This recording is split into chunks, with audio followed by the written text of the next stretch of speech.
What's good, everybody? This is Rashad Patterson, and I'm here to discuss about the level design of the free 2014 remake of Unreal Tournament by Epic Games.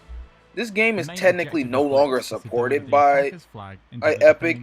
However, their main goal with this game was to revive a long-lasting franchise that they have established and let the fans use their imaginations to create newer maps and new gameplay modes with their latest Unreal Engine for it. So, without any further ado, let's get started. In this game, I will be going over this map called Meltdown. In similar iterations of Unreal Tournament, they have deathmatch, team deathmatch, and capture the flag modes available to play. In this map, from how it looks specifically, since this is technically unsupported by Epic, it shows you the fundamentals of what goes into a level. For example, with all these unfinished textures, all these unfinished environment pieces, but it also gives you a look of how certain areas are placed, how it's symmetrically built, how like all the weapons are being placed out within the world. So getting into my main points is like, how does the level design supports the gameplay?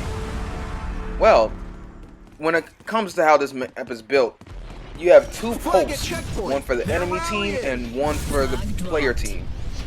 And in this mode that I'm playing in, your positions switch each match. Well, not match, each round. So, and within those two posts that you have a whole open space to reach each other's either flag position or their attacking position, just so you can clear that round.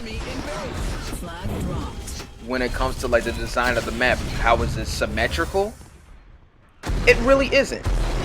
If you're talking about it in a literal sense, this is like you have like your two main points, but in between there isn't like a way that you can like split the map in two, and you know like it's the exact same portion of the map that you guys are traversing on. And is that a good idea, or is it a bad idea? I think it's a good idea because it gives you more options of how to traverse the land. And say if you find like a little shortcut just to get to the enemy squad or get to the player squad, that's more a hidden secret to you. For example, like this one little area I just passed up right now, that little hole in the wall, that is used as a shortcut. You can traverse through like other maps, and that's one of the things that you don't get in symmetrized areas not like this. So that's a plus. Since I'm using AI players, the flow of the map can be varied depending on your online experience or whether it's a single or multiplayer. But from how I'm playing it, the action is constant.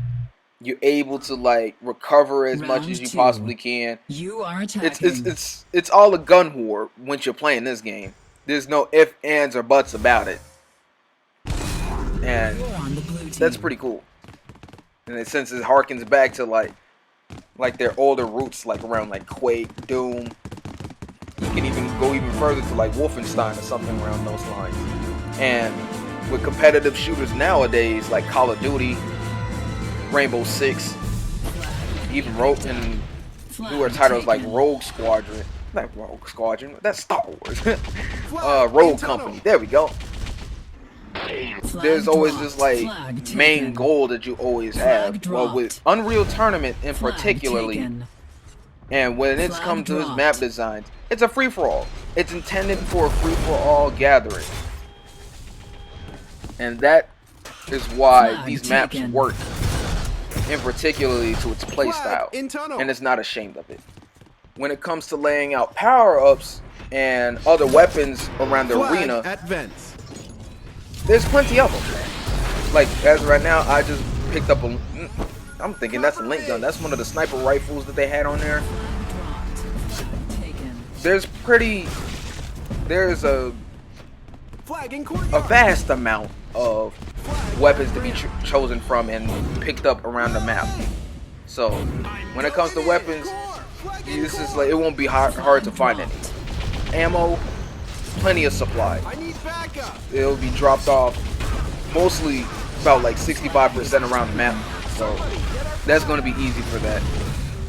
And when it comes to like the scale of the map, how big it is, it's if I can compare it to something like around Nuketown from Call of Duty Black Ops 2 in particularly, this is a lot bigger.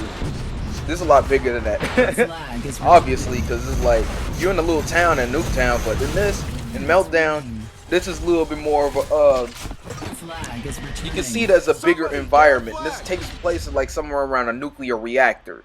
So when it comes to something like militarized, more sciencey like from how this environment looked, it has to be a lot bigger. You're gonna have to, when you're thinking of a level of this that massive scale, you're gonna have to work around those areas. Some major set pieces when I'm playing this arena is going off of what I was saying about this as being a nuclear arena, nuclear landscape. You see in the back, there's this toxic waste reactor up there.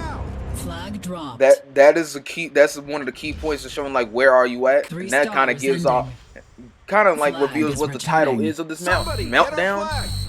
Because what the other nuclear reactors do sometimes. So I guess that kind of mix in what the main message of the whole map is supposed to be about. And also most of these like the main portions of the map, you taking place in like kind of like a lab facility in a way, with like all the electric pits. You have like these little corridor rooms with the pillars. That gives it off a little bit more of a sciencey vibe. Even though this map is unfinished without all the texturing and such, you can see when they're blocking out this map, you can get an overall picture of what they're trying to achieve. You can see what Epic Games is trying to do when it comes to building off this map and its resources. You can even see the decals, like the something industries. I wasn't fully paying attention to that, but with the decals, it shows off like there's like companies managing this facility, and I think that's a cool detail that they managed to slip in here and there. Overall, even though this game is technically unsupported and is mostly made through like community maps and other multiplayer resources that is all online, this beta phase of this map is pretty interesting to look at.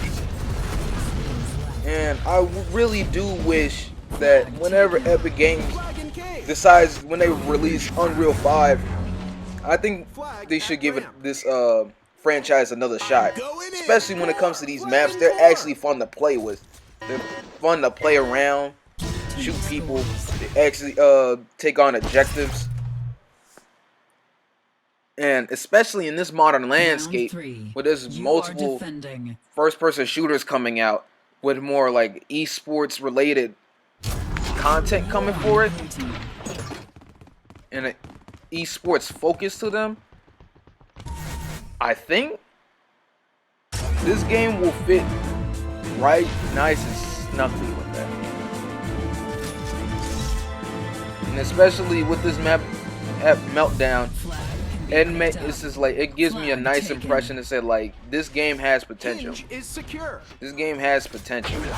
Especially when it comes to you using your weapons, you feel the satisfaction of when you like taking your enemies out. Like say if you got one of your shock rifles or any of your link guns or any kind of weapon that is presented in the game, you actually feel the impact of your weapon when you're playing that. And that's kind of something that is provided in like the older shooters.